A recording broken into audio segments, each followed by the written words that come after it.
Hablando de historia con Edu Molina. Estamos aquí en un lugar emblemático para los lambareños, que realmente no está ahora en el distrito de Lambaré. Y hoy tenemos un invitado de lujo, alguien que conoce mucho de historia y específicamente de la historia de Lambaré, el amigo Cristian Delgado, con quien estamos enseguida. Buen día, nos encontramos en el Cerro Lambaré, lugar icónico de lo que es la ciudad de Lambaré. Es más, el cerro tiene el mismo nombre. Edu me pidió conocer un poco más acerca de la historia de la ciudad, así que qué mejor lugar para hablarle de la historia de Lambaré que el cerro que lleva su nombre, ¿verdad? Por eso hoy venimos a saber un poco de historia. Estamos contigo, que sos un conocedor de la historia lambareña, de la historia en general, ¿verdad? Creo que es importante que conozcamos nuestra historia como lambareños, ¿verdad? Así que realmente, Cristian, lo que queremos saber de dónde viene el nombre de Lambaré, del cerro, etcétera, etcétera. Creo que vos manejas bien esa parte mejor que nosotros. Bueno, en primer lugar, yo me voy a guiar por el libro del maestro Laterza, ¿verdad? Que él fue el que hizo una investigación y es un libro muy bonito que habla sobre la ciudad de Lambaré, recomendado para la gente que quiera leer y conocer un poco más de la ciudad. Hay muchos mitos en torno a Lambaré, ¿verdad? Incluso empezando desde el nombre. El primer contacto español, digamos, con esta zona lo hace Sebastián Gaboto, que es el que descubre el Paraguay vía fluvial, ¿verdad?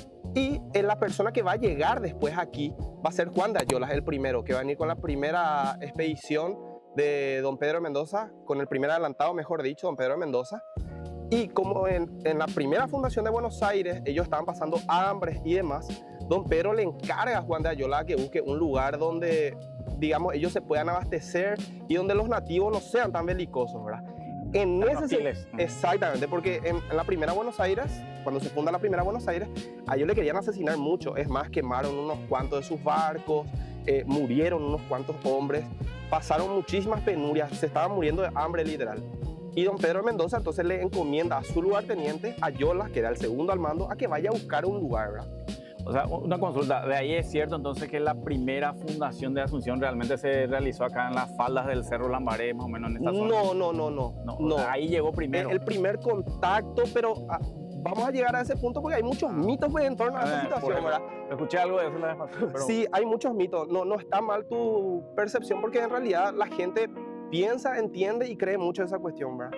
La persona, bueno, nosotros al final nos basamos en datos, ¿verdad? La primera persona que nos habla sobre estas cuestiones es un señor llamado Ulrico Schmidl. Es un alemán que vino con la tripulación de don Pedro de Mendoza y él es el que escribe, es un alemán, ¿verdad?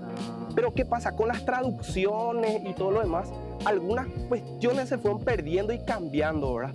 Por ejemplo, él habla de una batalla que tuvo Juan de Ayolas con los nativos, un encuentro que tuvo Juan de Ayolas con los nativos, pero no especifica la zona. Él dice que fue en una zona elevada, ¿verdad? Elevada. En una zona elevada. Pero recordemos que circundante al río hay dos zonas elevadas prominentes, que era el Cerro Tacumbú, hoy extinto, ¿verdad? Sí, que se extrajo todas las piedras del cerro. Para hacer los empedrados de Asunción, ¿verdad? Sí. Y el Cerro Lambaré. Pero esto ya es muy prominente. También hay que recordar que Asunción tiene, o se fundó bajo la idea de Roma, ¿verdad? Sobre 7 lomas también, ¿verdad? Ajá, sí, las Entonces, siete lomas. exacto, de Asunción, Loma Cabará, Loma Cachinga, etc. Sí. Loma San Jerónimo. Sí. Bueno, en ese sentido, entre ese primer contacto que tiene Juan de Ayolas con estos nativos, Ulrico Schmidl aparentemente escucha la palabra lampere. Lampere, del lado de los nativos. Y esto con la traducción y la castellanización posterior de los españoles pasó a entenderse como Lambaré. ¿Me explico? Sí. Pero él habla de una batalla, cosa que según los documentos aparentemente no fue así. Habrán sido algunas escaramuzas, ¿no? Porque en aquel tiempo pues, todo el mundo quería enaltecer su imagen y su leyenda, ¿verdad? Entonces, si en efecto era una batalla, todo el mundo iba a hablar de esa batalla, ¿verdad? Pero el único que habla de eso es Ulrico Schmidl. Ulrico Schmidl. Sí, él es el primer acervo histórico y capaz el más importante de lo que es el derrotero del Río de la Plata, lo tenemos gracias a él, ¿verdad? Y entonces ahí es la primera vez que se escucha el nombre Lampere y que después aparentemente se va a asociar con el nombre Lambaré.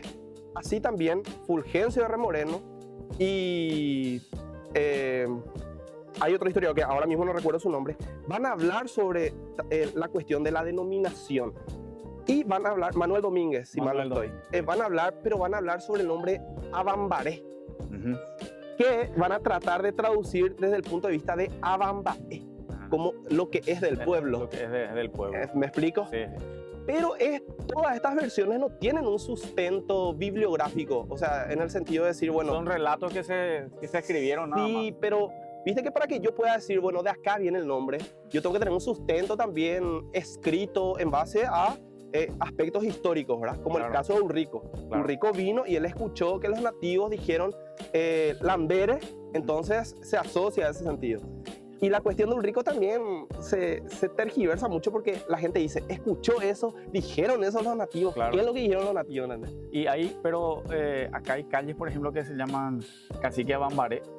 Sí, sí, sí, Y sí. por supuesto Cacique Lambaré, ¿verdad? Obvio. Y Supuestamente supuestamente... habían caciques, así que... Sí, que vendría de ahí el nombre y cosas así, ¿verdad? Pero, como te digo, al final, cuando nosotros hablamos de historia, pues la historia es una ciencia también, lo que sirven son las fuentes, ¿verdad? Ese es lo que da sustento a todo tu hecho histórico. Entonces, en cuanto al nombre, eso serían más o menos los orígenes del nombre Lambaré. Después, con la castellanización, pasó a denominarse Lambaré, ¿verdad? Lambaré. Igual que Paraguay. Si vos hablas de Paraguay, vos desmembrás la palabra y es Paragua o agua de los paraguayes o de los payaguayes. Ajá. Porque el río Paraguay estaba dominado por una tribu Guaycurú, por un grupo étnico Guaycurú llamado Payagua. Payagua. Entonces ellos dominaban el río y entonces de ahí el nombre, ¿verdad? Agua de los Payaguayes. Vos sabés que eran tan belicosos esta gente que los españoles quitaron leyes donde prohibían acercarse al río de tan peligroso que eran estos grupos. Ah, Hasta ese punto, ¿verdad? tenía mucho cuidado con él. Sí. Y ahora vamos a hablar de la cuestión del poblado, ¿verdad? Acá en esta zona, todo lo que nosotros conocemos por Lambaré, difícilmente haya estado poblado cuando llegan los españoles. Era terreno de dominio, pero no había pueblos. Te'uy se le llama a las pequeñas casas comunales de los nativos Ah. y Taba a los pequeños pueblos, ¿verdad?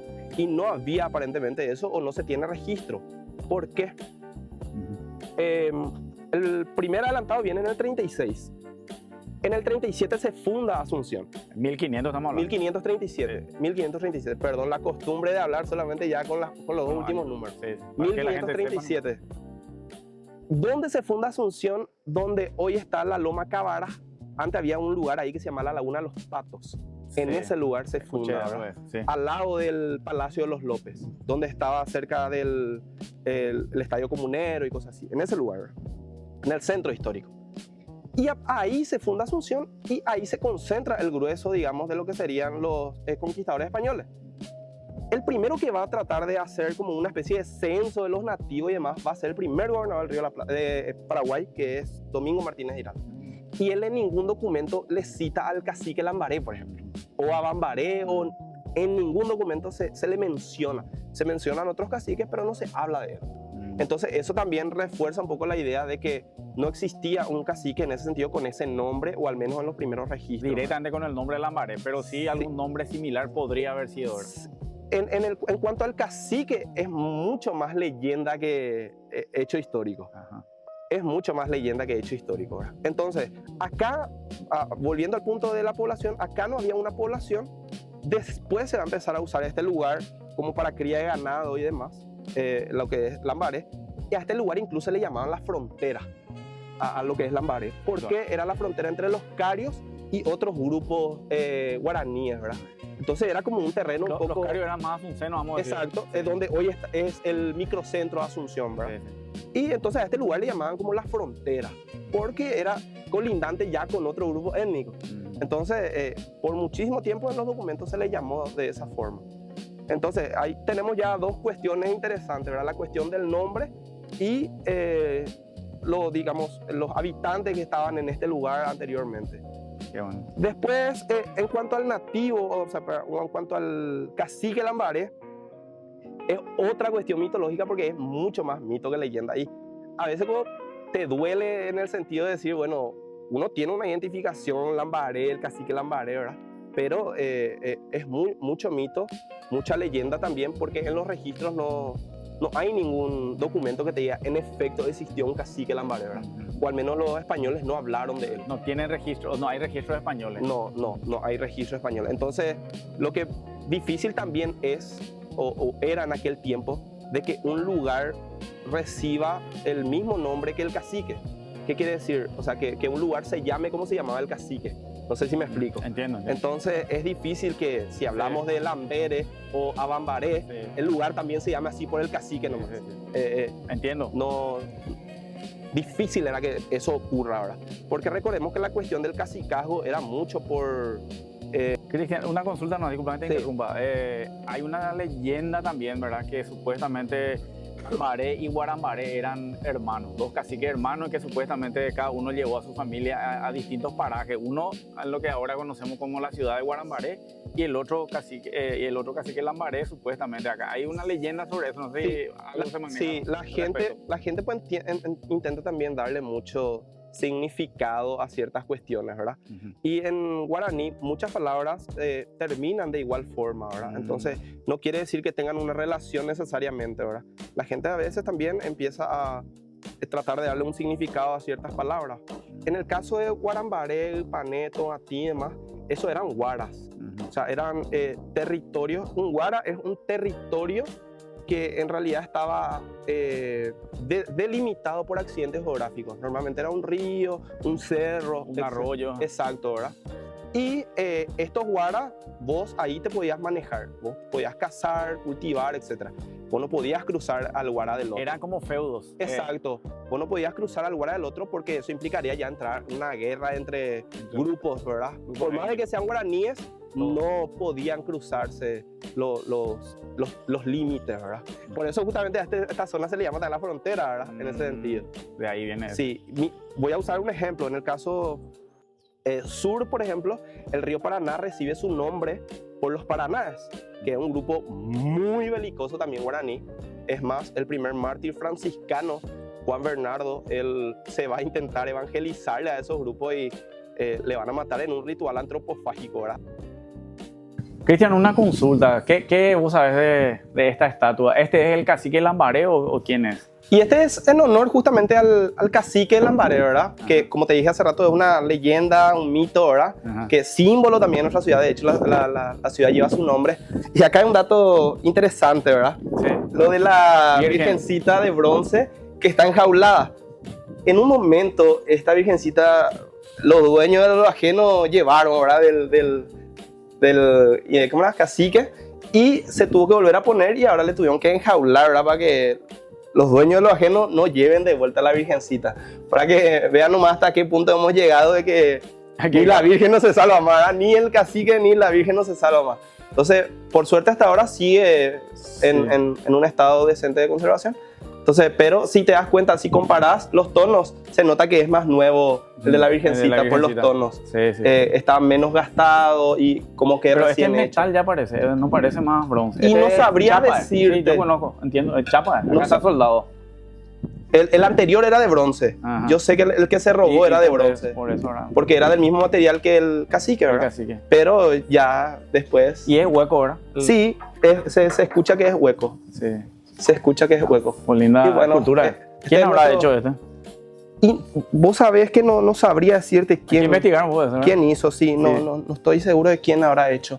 Son pocos, digamos, los artistas que se manejan en metales, ¿verdad? En Paraguay. Guyari es el primero que se me ocurriría, pero Hay no que sabría si fue él, ¿verdad?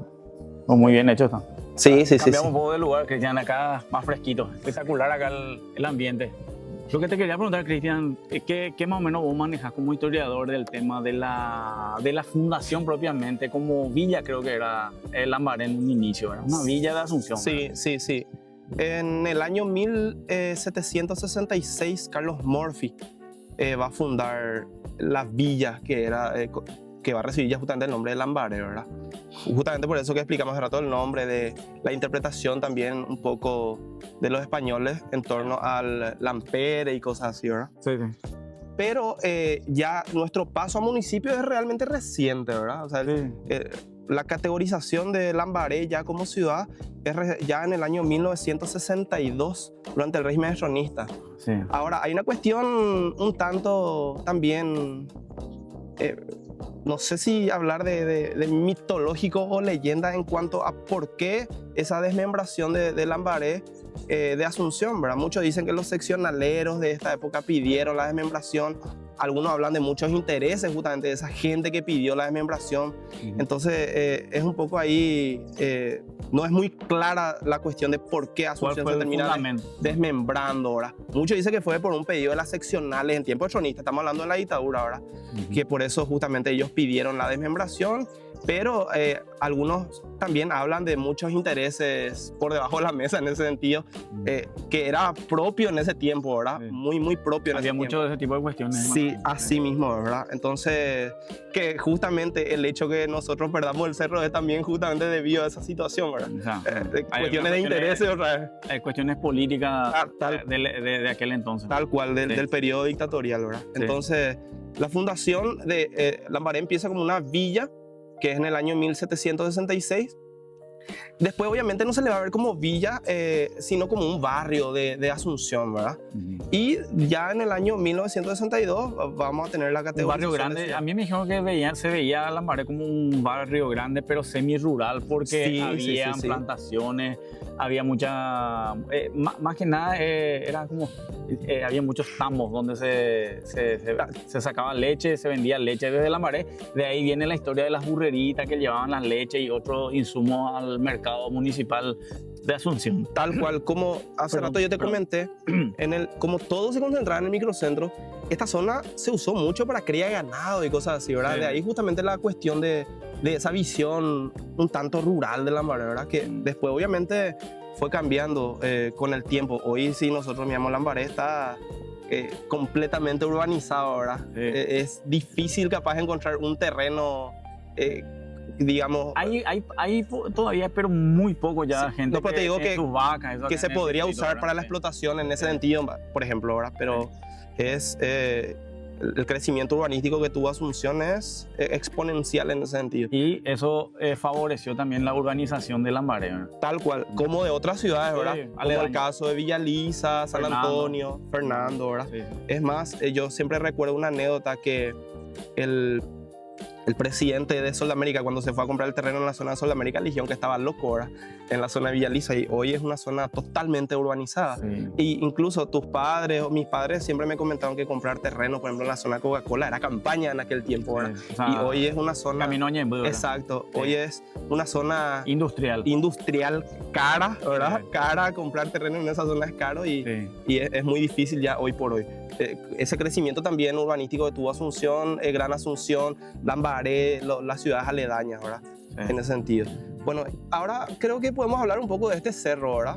Sí, la historia de por qué el monumento, ¿verdad? El monumento lo hace Stroessner. Sí. La idea era un poco publicidad también para él, ¿verdad? Porque el monumento se llama La Paz Venturosa. Recordemos que el lema del estronismo era paz y progreso. Sí, sí. Entonces, la estatua que se ve en la punta es justamente de La Paz Venturosa. Ajá. Y el monumento está rodeado por los prohombres capaz más importantes de la historia del Paraguay. Le tenemos a Francisco Solano López, Don Carlos, Doctor Francia. Sí. También a Bernardino Caballero, obviamente que le iba a poner a Bernardino teniendo en cuenta que era el gobierno colorado. Héroe de la guerra del 70. Y también estaba él, ¿verdad? Claro. Estaba su imagen. Sí. Imagen que, dicho sea de paso, fue retirada en realidad de este lugar ya con el gobierno de Fili Sola, de la Municipalidad de Asunción. Cuando acababa de asumir la intendencia, sí, cuando ganó recién. Sí, un poquito después. Recuerdo algo de eso. Un poquito después. Eso, sí. Y esa misma estatua se usó para hacer un nuevo monumento en la Plaza de los Desaparecidos, ¿verdad? En honor a los desaparecidos por la dictadura. Se fundió y se dejó como un resabio de lo que no se quiere o no se tendría que volver a repetir, que es la dictadura estronista, ¿verdad? Ok, sí. Entonces, eso más o menos. Y la idea también era un poco de decir, bueno, Stroessner controla todo Asunción, Gran Asunción, Lambaré, mirando desde lo alto del cerro, ¿verdad? Claro. En ese sentido. Pero atender lo paradójico de la cuestión, él se coloca al lado de las grandes personalidades históricas del Paraguay. O sea, como... tu estatua estaba al lado de Carlos Antonio López, del Mariscal López. Él se equiparaba más o menos con esta gente, ¿verdad? Se ponía a ese nivel. Se ponía al mismo nivel que Francisco, que Don Carlos, que el Doctor Francia. Pero No, que eso es propio luego de cualquier dictadura o cualquier gobierno hegemónico, ¿verdad? Exacto. Siempre buscan el autobombo, el hacer mucha propaganda para cubrir a lo mejor algunas falencias o algunas, en este caso, crueldades y otras cuestiones que había en la época, ¿verdad? Pero eso es harina de otro costal que se dan de... Podemos tocar en otra ocasión si la gente, si a la gente le vota interesa. y dice, bueno, quiero que hablen de este tema ahora, ¿verdad? Exactamente. Vamos a tratar de darle seguidilla a este tipo de videos que realmente, Cristian, yo te agradezco. Veo que tenés muchísimo conocimiento y vamos a aprender mucho de nuestra historia. No solamente de Lambaré, creo que es importante tocar otro tipo de cuestiones también más adelante, ¿verdad? Sí, mira, la gente después puede, no sé, podemos poner para que voten, ¿verdad? Algunos temas relacionados a Lambaré mismo o incluso a otros temas que de interés poblacional, ¿verdad? Incluso más adelante sería genial, por ejemplo, hablar un poco de nuestra iglesia, ¿verdad? De la iglesia. De la iglesia de Lambaré, del porque Rosario. justamente es Don Carlos el que va a mandar construir la iglesia, Ujú. ya, o sea, se hacen ya en tiempo suyo. Sí. Entonces, hablar un poco de eso también sería interesante. Después vamos a mostrar en las imágenes estos pilares acá en el monumento tienen como unos agujeritos que era de algunas frases del Dr. Francis y del propio Stroessner que se quitaron después. Había Pero frases ¿por qué se quitaron? A mí me dijeron que eran en bronce, ¿puede ser o no? sí. Se robaron por el bronce, ¿o no? Sí, Rapiñaron la gente. capaz que sí, pero más se quitó por lo que representaba, ¿verdad? Mm. O sea, así como su estatua se quitó también por lo que representaba. Al venir de Stroessner, la gente como que no quiere saber nada de eso. Ujú. Hace unos 6 años atrás, por ejemplo, yo no sé si recordarán, en el Colegio Técnico Nacional se quitó las placas también del Colegio Técnico, que Stroessner construyó el Colegio Técnico y se quitó eso, ¿verdad? Para mí eso está un poco mal porque es como querer tapar la historia con un dedo, ¿verdad? Querer borrar algo y de la historia no hay que tratar de ocultarla ni taparla. Hay que conocer para no contar. volver a repetir los errores que habíamos Así cometido mismo es. como nación, ¿verdad? Así mismo, porque hay un viejo dicho que siempre le digo a mis alumnos, ¿verdad? El que no conoce su historia va a terminar cometiendo los mismos errores, ¿verdad? Sí, hay luego una frase en alguna serie se utiliza, muy conocida, ¿verdad? Ahí Si no conoce su historia, que vuelve a repetirla, ¿verdad? Una serie un tanto controversial, la verdad. Sí. Pero es que es así. Si no corregimos los errores del pasado, vamos a terminar cometiendo siempre esos mismos errores. Vamos a tropezar siempre con la misma piedra, ¿verdad? Así mismo. Y eso es un mensaje ya también en muchos aspectos que se puede utilizar, no solamente en el aspecto histórico, ¿verdad? Después, ahora, lo que también sería interesante mencionar es vos, cuando nos sentamos acá me dijiste, miran por el río cómo quedó un poco rezagado, porque anteriormente nosotros al costado acá del cerro tenemos el hotel. Sí, está Y armado. el hotel, anteriormente su escalinata, digamos, lindaba con el río. O sea, llegaba hasta el río. Exacto. Y el río ahora o sea, retrocedió unos 500 metros, ¿verdad? Sí, para hacer la costanera. No solamente eso, propio nomás luego también del cauce. transformar ese del río, el cauce propio del río, tiene su transformación, ¿verdad? Y en ese proceso el río retrocedió. A eso hay que sumarle también la mano humana que ayuda a que eso ¿Cómo se se llama? transforme. Refulado, creo que se llama, ¿verdad? Sí, se cargó toda esa parte para poder hacer lo que sería hoy la Costanera Sur, ¿verdad? Muy linda vista tenemos de acá. Tal cual. Y ahí quiero tomar un poco lo que vos mencionaste vez pasada, ¿verdad? Es hora de que Lambaré empiece a mirar un poco hacia el río, ¿verdad? Sí. Tenemos Porque podría ser un factor de desarrollo importante frutal. en cuanto a oportunidades de trabajo, de negocio para los lambareños, ¿verdad? La idea es que dentro de la conservación medioambiental se respete el medio ambiente, pero también que los ciudadanos lambareños tengan más oportunidades laborales, ¿verdad? De cara al río. Y ahí hay unos proyectos que tenemos para hacer comedores, para hacer lugares donde la gente pueda en época permitida ir a adquirir pescados y demás, que hay muchos pescadores lambareños, ¿verdad? Históricos, antiguos y también nuevos que están buscando su sustento en ese rubro, ¿verdad? Tal cual. Y también nuestro cerro, ¿verdad? Tratar de que vuelva a ser de los lambareños. Paradójico que el cerro Lambaré no sea de Lambaré, ¿verdad? No tiene ningún sentido que el cerro que lleva el nombre de la ciudad esté en Asunción y no sea de los lambareños. Eso es. Tenemos que hacer la gestión. Está parado ahora, tengo entendido, en la Cámara de Diputados en la parte de asuntos municipales, la cuestión del Cerro Lambaré, ¿verdad? Creo que es un tema que ahí tenemos que ponernos todos de acuerdo los lambareños y pelear nuevamente para recuperar un lugar tan histórico y tan lindo realmente que tenemos prácticamente dentro de nuestro distrito, a cuadras de nuestro distrito, y que justamente ayudó o que lleva el nombre del distrito y no está en nuestro distrito actualmente por Y esas mira cuestiones que- políticas que hace rato estuvimos hablando. El simbolismo es muy importante, ¿verdad? Sí. Y el símbolo de Lambaré es su cerro. Claro. Por ejemplo, vos pensás en Buenos Aires, ¿y cuál es el símbolo de Buenos Aires? El obelisco, por ejemplo. Sí. Vos pensás en Lambaré. El puerto mismo. Exacto, pero vos decís Buenos Aires y lo primero que tenés en la mente es la 9 de junio con el obelisco, Sí. ¿verdad? Y Lambaré es el cerro, ¿entendés? Vos decís Lambaré y el cerro Lambaré. Entonces, yo creo que también las otras ciudades carecen de eso que nosotros tenemos, que es el simbolismo de algo tan representativo para todos los lambareños como es nuestro cerro, ¿verdad? Sí. Ñemby, por una cuestión ahí también de gestión, perdió parte de su cerro y tiene la cantera. El cerro Tacumbú también perdió en el caso de Asunción, pero nosotros tenemos que tratar de recuperarlo, mantenerlo y que sea otra vez los lambareños, ¿verdad? Así mismo.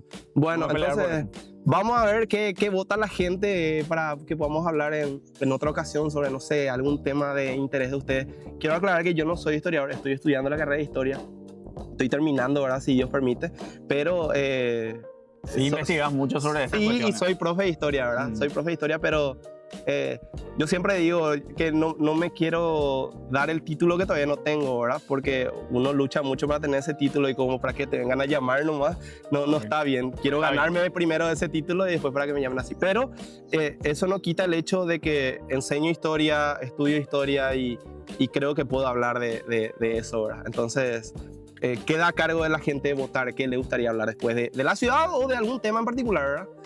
Excelente. Queda pendiente también hacer un podcast, ¿verdad? En vivo sobre un hecho histórico y con interacción de la gente. Que la Vamos gente- a ver qué tal si le gusta este tema a la exacto. gente y a partir de ahí vemos cómo proyectamos esas Y cuestiones. si quiere colaborar con algún tema que capaz a mí se me pasó, cosas así también, Sí. en los comentarios. Sí, Eh, si estamos en lo cierto, si les parece que estamos en lo cierto, Sí, si sí, sí. hay algunos temas que no tocamos, importante saber entender y vamos a investigar sobre eso y vamos Tal a cual. tratar de tenerla precisa en base a la historia, a los documentos históricos a los que podamos acceder. Tal cual, porque al final, más allá del se dice o me dijeron o escuché por ahí, lo que nos sirve son los documentos históricos, ¿verdad? Uno se tiene que basar en eso. Entonces, eso es todo. Espero que les haya gustado y nos vemos en otro capítulo de Hablando de Historia con Edu Molina.